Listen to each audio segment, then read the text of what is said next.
Hi ಎಲ್ರಿಗೂ ನಮಸ್ಕಾರ. ಇವತ್ತು ನಾನು ಪುಟ್ಟದಾಗಿ ಒಂದು ಮಿನಿ ಲಾಗ್ ಮಾಡೋಣ ಅಂತ ಅಂದ್ಕೊಂಡಿದ್ದೀನಿ. ಎಲ್ಲಿ ಹೋಗ್ತಾ ಇದೀವಿ ಕಣಮ್ಮ? ನಾನು ಡಿಸ್ಪ್ಲೇ ಹಾಕ್ಸಕ್ಕೆ ಹೋಗ್ತಾ ಇದ್ದೀನಿ. ನನ್ನ ಫೋನ್ ಡಿಸ್ಪ್ಲೇ ಹೋಗಿದೆ, ವಿವೋ ಫೋನ್ದು. ಅದಕ್ಕೆ JC ರೋಡ್ ಡಿಸ್ಪ್ಲೇ ಹಾಕ್ಸಕ್ಕೆ ಹೋಗ್ತಾ ಇದ್ದೀನಿ. ಅವ್ರ ಫೋನ್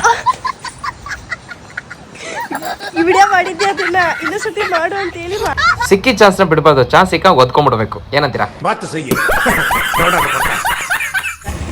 ಹಾಗೆ ದೇವಸ್ಥಾನ ಹೋಗ್ಬೇಕಂತ ಇದ್ದೀವಿ. ದೇವಸ್ಥಾನಕ್ಕೆ ಹೋಗ್ತೀವಿ. ಯಾವ ದೇವಸ್ಥಾನ ಅಂತ ಗೊತ್ತಿಲ್ಲ, ಬಟ್ ನನಗೆ ಅಲ್ಲೇ ನಮ್ಮ ದೇವಸ್ಥಾನ ಇದೆಯಲ್ಲ, ಅಲ್ಲೇ ಹೋಗೋಣ ಅಂತ ಅನಿಸ್ತಿದೆ. ನೋಡೋಣ. ಓಕೆ, ಬನ್ನಿ ತೋರಿಸ್ತೀನಿ. ಏನಪ್ಪ ಅಂದರೆ, ನಾನು ಮತ್ತು ಇವರು ಇಬ್ಬರು ಒಟ್ಟಿಗೆ ಅನ್ನಮ್ಮ ದೇವಸ್ಥಾನಕ್ಕೆ ಹೋಗ್ತಾ ಇದ್ದೀವಿ. ಇವ್ರು ಸಪ್ರೇಟಾಗಿ ಹೋಗಿದ್ರು, ನಾನು ಹೋಗಿದ್ದೆ. ಬಟ್ ಫಸ್ಟ್ ಟೈಮ್ ಇಬ್ಬರು ಒಟ್ಟಿಗೆ ಹೋಗ್ತಾ ಇರೋದು. ತಾಯಿ ಅಣ್ಣಮ್ಮ ದೇವಿ, ನನ್ನ ಹೆಂಡತಿಗೆ ಸ್ವಲ್ಪ ಒಳ್ಳೆ ಬುದ್ಧಿ ಕೊಡವ. ಅವಾಗ ನಾಯಿ ಆಡ್ದಂಗೆ ಆಡ್ತಿರ್ತಾಳೆ, ಮೈ ಮೇಲೆ ದೇವ ಬಂದಂಗೆ ಆಡ್ತಿರ್ತಾಳೆ. ನೀನೇ ಸ್ವಲ್ಪ ನೋಡ್ಕೊಳವ ತಾಯಿ. ಜೈ ಅಣ್ಣಮ್ಮ ದೇವಿ. ದೇವಸ್ಥಾನಕ್ಕೆ ಬಂದರೂ ಇವ್ರು ತರಲಿನ ಬಿಡಲ್ಲ.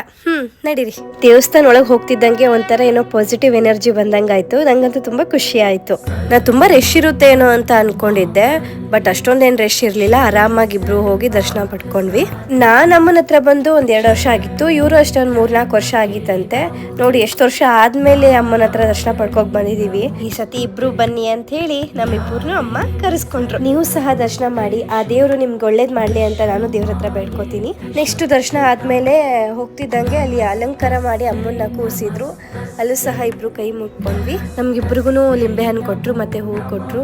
ಅಲ್ಲೇ ಸ್ವಲ್ಪ ಹೊತ್ತು ಕೂತ್ಕೊಂಡ್ವಿ. ಅಮ್ಮನ ದರ್ಶನ ಪಡ್ಕೊಂಡ್ವಿ. ಮತ್ತೆ ಸ್ವಲ್ಪ ಸಮಾಧಾನ ಆಯಿತು ಏನೋ ಅಲ್ಲಿ ಕೂತ್ಕೊಂಡ ತಕ್ಷಣ. ಅಮ್ಮನ ನೋಡೋಕ್ಕೆ 2 ಕಣ್ಣು ಸಾಲದು ಅಲ್ವಾ? ಅಮ್ಮನ ದರ್ಶನ ಆಗ್ತಿದ್ದಂಗೆ ನಾವು ಬಂದಿದ್ದೆ ಪ್ರಸಾದ ತಿನ್ನಕ್ಕೆ. ಪ್ರಸಾದ ತುಂಬ ಇಂಪಾರ್ಟೆಂಟು. ಯಾಕೆ ಹೇಳಿ? ಯಾಕಂದರೆ ನಮಗೆ ಪ್ರಸಾದ ತುಂಬ ಇಷ್ಟ. ನನಗಿಂತ ನನ್ನ ಹೆಂಡತಿಗೆ ತುಂಬ ಇಷ್ಟ. ಎಲ್ಲೇ ಪ್ರಸಾದ ಕೊಡ್ತಿದ್ರು ಓಡೋಗಿ ನಿಂತ್ಕೊಂಡ್ಬಿಡ್ತಾನೆ.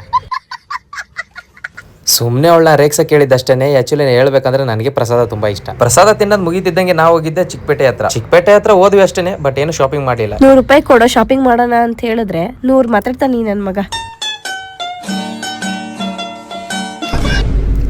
ಪಕ್ಕದಲ್ಲಿರೋ ಚಿಕ್ಕಪೇಟೆಯಿಂದ JC ರೋಡ್ಗೆ ಬರೋಷ್ಟರಲ್ಲಿ ಹೀಟ್ ಎಲ್ಲ ಕಿತ್ಕೊಂಡು ಬಂದ್ಬಿಟ್ಟಿತ್ತು. ಯಾಕಂದ್ರೆ ಅಷ್ಟೊಂದು ಟ್ರಾಫಿಕ್ ಇತ್ತು. ಫೈನಲಿ ನನ್ನ ಫೋನ್ಗೆ ಡಿಸ್ಪ್ಲೇ ಹಾಕೋಣ ಅಂತ ಶಾಪ್ಗಂತೂ ಬಂದ್ವಿ. ನಾ ಚೌಕಾಸಿ ಮಾಡ್ತೀನಿ ಅಂತಂದ್ರೆ ನನಗಿಂತ ಜಾಸ್ತಿ ಚೌಕಾಸಿ ಮಾಡ್ತಾರೆ ಇವರು. ಫೋನ್ ಡಿಸ್ಪ್ಲೇನ ತಾನು ಹೊಡೆದಾಕಿ ಅಂಟಿ ಹತ್ರ ಬಂದು ನಾನು ಹೊಡೆದಾಕಿದ್ದೀನಿ ಅಂತ ಸುಳ್ಳು ಹೇಳ್ಬಿಡೋದಾ?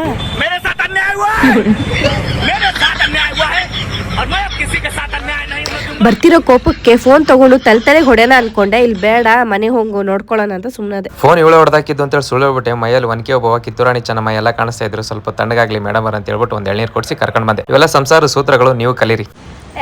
ಕೊನೆಗೂ ದೇವಸ್ಥಾನ, ಫೋನು, ಮೊಟ್ಟೆ, ಎಳ್ನೀರು ಕುಟ್ಕೊಂಡು ಮನೆಗೆ ಬಂದ್ವಿ.